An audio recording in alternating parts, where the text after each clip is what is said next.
حضور فرماتے ہیں بہت لمبا تم نہ بھی نہ رونا، اگر مکھی کے یا مچھر کے پر کے برابر بھی تمہارے آنسو نکل گئے نا، میں اب اس سے زیادہ کیا آپ کی بارگاہ میں بات عرض کروں۔ حضور فرماتے ہیں ایک مکھی اور مچھر کے پر کے برابر بھی تیری آنکھ سے آنسو نکل آیا، شرط یہ ہے نکلے ریاکاری کے لیے نہیں، نکلے اللہ کی رضا کے لیے، اس کی خشیت میں نکلے۔ فرمایا اگر مکھی کے پر کے برابر بھی تو رو پڑا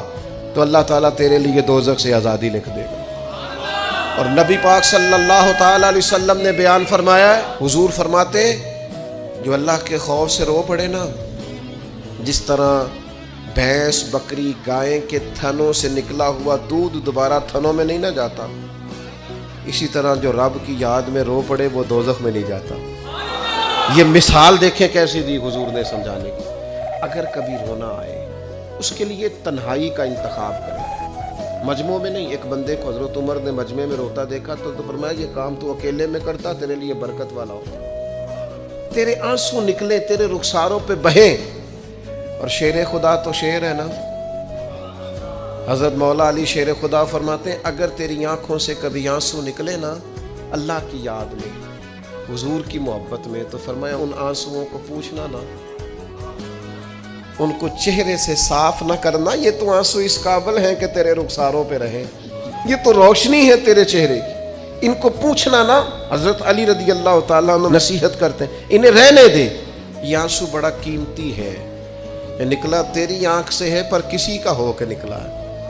نکلا تیری آنکھ سے ہے پر کسی کے لیے نکلا، نکلا تیری آنکھ سے ہے پر اس نے تجھے بتایا ہے کہ تیرے وجود میں، تیری دھڑکنوں میں، تیرے جذبات میں کسی اور کا بھی حصہ ہے۔ یہ رب رسول کی رضا کے لیے چھلکا ہے۔ ایک بھی رونے والا ہو تو باقیوں کا کام بھی سنو نا، حدیث ہے بہقی شریف میں، حضرت حیثم بن مالک رضی اللہ تعالیٰ عنہ فرماتے ہیں نبی پاک علیہ السلام خطبہ دے رہے تھے، تقریر فرما رہے تھے، حضور کی باتیں دلوں کے میل کچیل اتارتی چلی جا رہی۔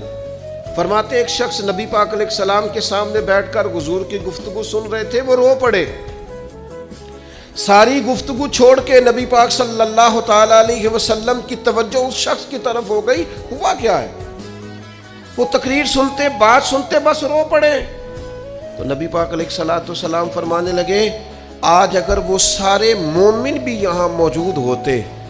جن کے گناہ پہاڑوں کے برابر وزنی ہوتے تو اس ایک بندے کے رونے کی وجہ سے اللہ سب کی بخشش فرما دیتا۔ اور نبی پاک علیہ السلام فرمانے لگے یہ رویا ہے تو اس کے رونے پر فرشتے بھی روئے ہیں، اور فرشتے دعا کر رہے ہیں کہ اے اللہ یہ جو نہیں روتے نا ان کے حق میں ان کی سفارش قبول کر لے جو تیری بارگاہ میں روتے ہیں، جو تیرے حضور عرض گزار ہوتے ہیں ان کی سفارش قبول کر لے، ان کے حق میں قبول کر لے۔